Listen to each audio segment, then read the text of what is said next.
Et c'est pour cela qu'on va, bi'idhnillah subhanahu wa ta'ala, nous concentrer dans cette khutbah sur 3 points. Le premier point, et j'aimerais, Allah yabarik fikum, que vous ressortiez de cette khutbah avec ces 3 points enregistrés. Le premier point, que vos cœurs soient apaisés par la certitude que la subsistance est entre les mains d'Allah subhanahu wa ta'ala seul. Et que ce qui vous est destiné vous parviendra forcément. Enregistre-moi ça. Ta subsistance, elle est entre les mains d'Allah. Ce qu'Allah t'a destiné te parviendra forcément. Rien n'en sera perdu, pas même le plus petit montant. Et rien ne sera retardé, pas même d'un instant. Nos ancêtres ont-ils vécu sans subsistance? La réponse est non. Nos parents ont-ils vécu sans subsistance? La réponse est non. Et nous aussi. Et nous aussi, ainsi que ceux dont nous avons la charge, nous ne vivons que grâce à une subsistance qu'Allah subhanahu wa ta'ala seul accorde.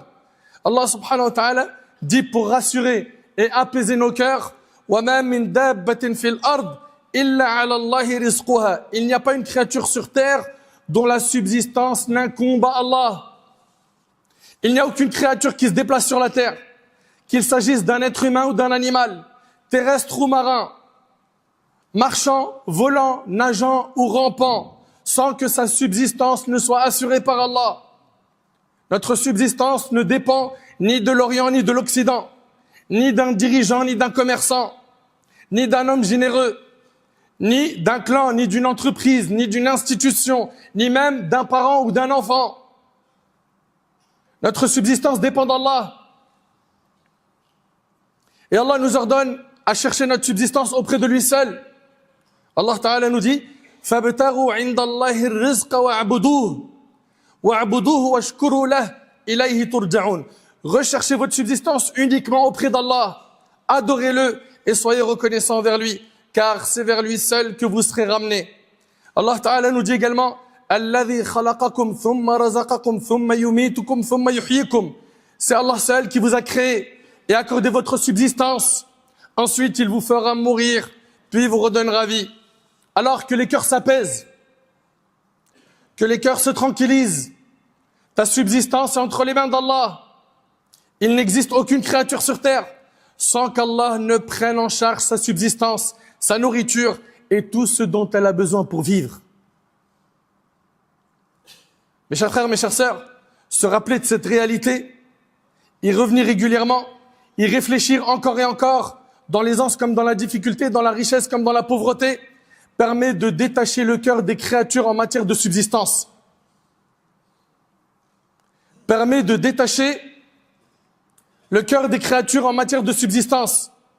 Donc le premier point, je veux que tu l'enregistres, c'est que tu dois garder cette certitude dans ton cœur que ta subsistance elle est entre les mains d'Allah subhanahu wa ta'ala et que ce qui t'est destiné te parviendra forcément. Allah t'a destiné que tu mourras en ayant tant d'enfants, en ayant telle richesse, en étant propriétaire de tel bien.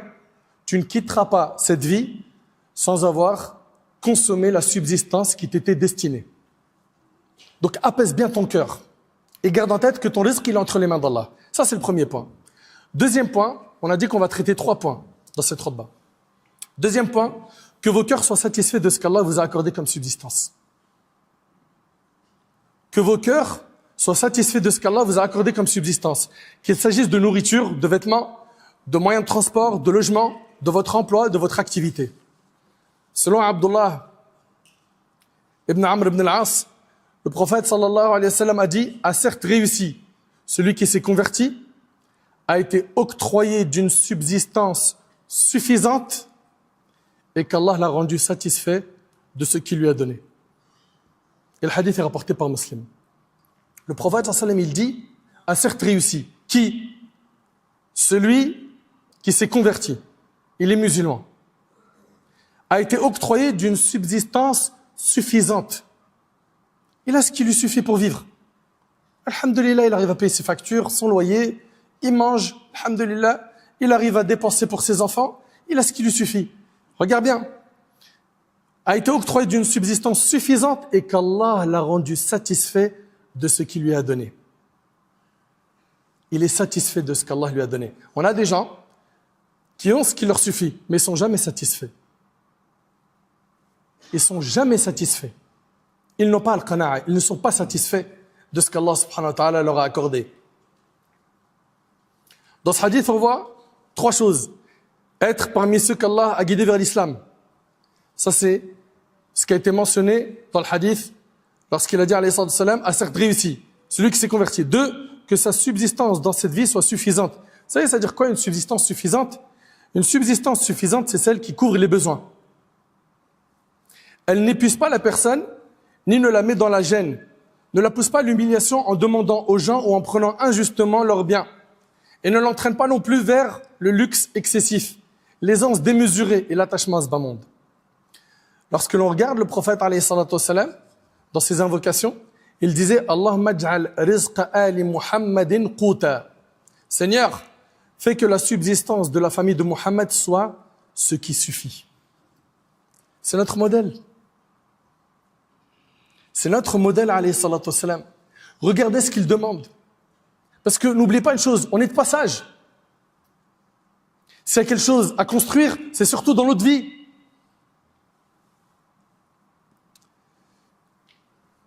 Le prophète sallam il disait, Seigneur, fais que la subsistance de la famille de Muhammad soit ce qui suffit. Beaucoup de savants ont tiré de ce hadith que vivre avec le nécessaire, c'est-à-dire le suffisant, est meilleur que la pauvreté et même meilleur que la richesse.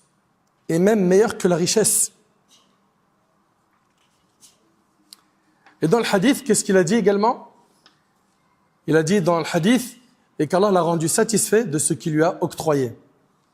Que la personne fasse partie de ceux qu'Allah a rendu satisfaits de ce qu'il leur a accordé comme subsistance suffisante. Et c'est ça la vraie richesse. La richesse saine et apaisante, c'est la richesse du cœur. Sa satisfaction de ce qu'Allah lui a accordé, sa tranquillité et son apaisement face à ce qui lui a été destiné, que ce soit dans son travail, son métier, ses revenus, son logement, ses vêtements, sa nourriture, ses moyens de transport. Le prophète, alayhi salatu wassalam, dans le hadith rapporté par Bukhari et Muslim, il a dit, la richesse n'est pas l'abondance de biens. La vraie richesse est celle de l'âme. La richesse n'est pas l'abondance de biens. La vraie richesse est celle de l'âme. Le prophète, sallam, a expliqué que la véritable richesse ne consiste pas en l'abondance de biens et qu'elle n'est rien d'autre que le contentement de l'âme. Muhammad ibn al-Munkadir, rahimallah, disait, la satisfaction est une richesse qui ne s'épuise jamais.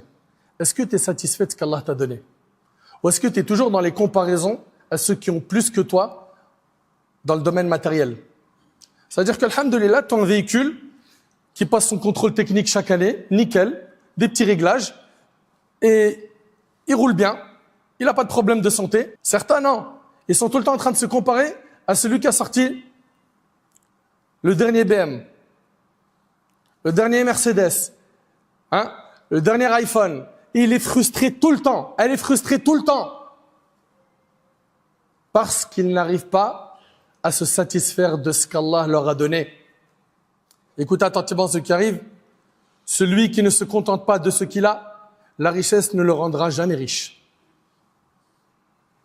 Celui qui ne se contente pas de ce qu'il a, la richesse ne le rendra jamais riche. Il ne sera jamais heureux, il ne sera jamais satisfait, quoi qu'il ait comme bien matériel. Vivre avec peu, accompagné de tranquillité, est plus agréable que posséder beaucoup avec des soucis. L'homme intelligent combat son avidité par la satisfaction. Combat cet amour excessif que tu as pour la dunya, par la satisfaction. Aux gens, celui qui se satisfait de ce qu'il a verra son cœur apaisé. Il verra son cœur apaisé. On a donc dit, premièrement, que ton cœur soit apaisé par la certitude que la subsistance est entre les mains d'Allah subhanahu wa ta'ala seul. 2, que ton cœur soit satisfait de ce qu'Allah t'a accordé comme subsistance. Et le troisième point, et c'est avec ça qu'on termine le prêche, ne pas craindre la pauvreté dans l'avenir. Ne pas craindre la pauvreté dans l'avenir. Ni pour soi-même, ni pour sa famille, ni pour ses enfants, ni pour ses parents, ni pour ses proches. Même si les économistes et les politiques alertent sur la faiblesse de l'économie, la hausse des prix, la rareté des emplois, la baisse des salaires, l'augmentation du chômage, la progression de la pauvreté ou la propagation des famines. N'aie pas peur pour ton risque, car les subsistances des serviteurs sont déjà écrites. Personne ne vivra sans recevoir sa part de subsistance, qu'il le veuille ou non. Et personne ne quittera ce monde sans avoir perçu entièrement ce qui lui a été décrété, sans rien en perdre. D'après Abu Darda, radiyallahu anhu, le prophète sallallahu alayhi wa sallam a dit, certes, la subsistance, écoutez bien ce hadith, certes, la subsistance demande plus le serviteur que son terme de vie ne le demande. Et c'est rapporté par l'imam al-Tabarani. C'est-à-dire quoi? C'est-à-dire que ce qui a été décrété à une personne comme subsistance, argent et autres, va lui parvenir quoi qu'il en soit. Et d'ailleurs, c'est pas de la pauvreté qu'il faut avoir peur, c'est plutôt de la richesse. Combien de personnes se sont retrouvées riches et ils ont oublié Allah? Dans un hadith rapporté par l'imam al-Bukhari et Muslim, le prophète sallam il a dit, par Allah, ce n'est pas la pauvreté que je crains désormais pour vous, mais je crains plutôt que les richesses de ce monde vous soient offertes, comme elles le furent à ceux qui vous ont précédés, que vous vous rivalisiez les uns avec les autres pour les obtenir comme ils l'ont fait, et qu'elles causent votre perte comme elles ont provoqué la leur. Allahu Akbar. Sachez que vous n'êtes pas, par Allah, plus aimé d'Allah que son messager, alayhi salatu wassalam, ni plus noble, ni plus méritant, ni plus élevé en rang auprès de lui que lui. Et pourtant, Allah a repris l'âme de notre bien-aimé, alayhi salatu wassalam, alors qu'il vivait dans une grande simplicité, avec très peu de moyens. L'imam Muslim, rahimahullah, rapporte, d'après Aïcha, la femme du prophète, alayhi salatu wassalam, elle dit, le messager d'Allah, alayhi salatu wassalam, est mort sans jamais avoir été rassasié 2 fois dans une même journée de pain et d'huile. Le messager d'Allah, alayhi salatu wassalam, est mort sans jamais avoir été rassasié 2 fois dans une même journée de pain et d'huile. Selon Urwa, Aïcha radiyallahu anha a dit, par Allah, mon neveu, nous voyons le croissant de l'une, puis le suivant, et encore le suivant, sans que, dans cette période de 2 mois, on ait allumé le feu dans l'une des maisons du prophète sallam. Je lui ai posé la question, ô ma tante, de quoi vous nourrissiez-vous? Elle a dit de 2 aliments, les dattes et de l'eau, rapporté par Bukhari Muslim. 2 mois où le prophète sallam, il se nourrissait de dattes et de l'eau. On n'allumait pas un feu pour faire à manger. Allahu Akbar. Tu te plains de quoi? Tu te plains de quoi? Ton seul souci, c'est que tu n'arrives pas à dire Alhamdulillah. Tu ouvres le frigo, khayrat, énormément de biens. Tu manques de quoi? Tu as un toit, tu as à manger, tu as des vêtements. Certains parmi nous ont un véhicule, une voiture, d'autres c'est une moto, un scooter. Tu te plains de quoi? Et puis, même si tu es pauvre, est-ce que tu penses que être pauvre c'est une tâche? C'est pas une tâche. Dans le hadith, le prophète sallallahu alayhi wa sallam a dit, je me suis tenu devant la porte du paradis et j'ai vu que la plupart de ceux qui y entraient étaient des pauvres. Les riches étaient retenus attendant leur sort. Rapporté par Bukhari et Muslim. Dans Sunan al-Tirmidhi, le prophète sallallahu alayhi wa sallam, d'après Abu Huraira, le prophète sallallahu alayhi wa sallam a dit, les pauvres musulmans entreront au paradis avant les riches d'une demi-journée. Ce qui fait 500 ans. Mes chers frères, mes chères sœurs, craignez Allah, réfléchissez à ses bienfaits et remerciez-le. Rappelez-vous ses faveurs et parlez de sa grâce sans ingratitude, afin que les bienfaits perdurent. Car l'ingratitude fait disparaître les bienfaits. Faites le nécessaire donc pour être reconnaissant, afin que vous soyez couverts de miséricorde le jour du jugement. Et Allah subhanahu wa ta'ala nous annonce une bonne nouvelle. وَمَنْ يَتَّقِ اللَّهِ يَجْعَلْ لَهُ مَخْرَجًا وَيَرْزُقْهُ مِنْ حَيْثُ لَا يَحْتَسِبُ وَمَنْ يَتَوَكَّلْ عَلَى اللَّهِ فَهُوَ حَسْبُهُ إِنَّ اللَّهَ بَالِغُ أَمْرِهِ قَدْ جَعَلَ اللَّهُ لِكُلِّ شَيْءٍ قَدْرًا. Allah ta'ala dit, celui qui craint Allah, Allah lui accorde une issue favorable face à toute difficulté. Et il pourvoit sa subsistance par des voies qu'il n'escomptait pas. Tu veux une subsistance halal, crains Allah. N'ouvre pas la porte de l'argent illicite pour avoir ta subsistance. Condamne-la cette porte. Vis avec peu de halal, c'est meilleur que de vivre avec beaucoup de haram. Celui qui craint Allah, Allah lui accorde une issue favorable face à toute difficulté et il pourvoit sa subsistance par des voies qu'il n'escomptait pas. Allah suffit largement à celui qui placera sa confiance en lui. Il réalise toujours son ordre. Allah a décrété toutes choses avec mesure. Allah Ta'ala dit également وَإِذْ تَأَذَّنَ رَبُّكُمْ لَإِنْ شَكَرْتُمْ لَأَزِيدَنَّكُمْ وَلَإِنْ كَفَرْتُمْ إِنَّ عَذَابِي لَشَدِيدٌ. Et lorsque votre Seigneur proclama, par Allah, si vous êtes reconnaissant, j'accroîtrai mes bienfaits sur vous. Mais si vous êtes ingrat, mon châtiment sera terrible. Et Allah Ta'ala dit وَمَنْ يَشْكُرْ فَإِنَّمَا يَشْكُرُ لِنَفْسِهِ وَمَنْ كَفَرَ فَإِنَّ اللَّهَ غَنِيٌّ حَمِيدٌ.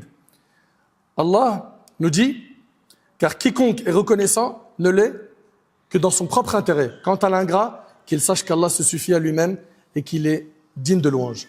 3 points qu'on a vus dans ce prêche, je les rappelle et on clôture, Inch'Allah.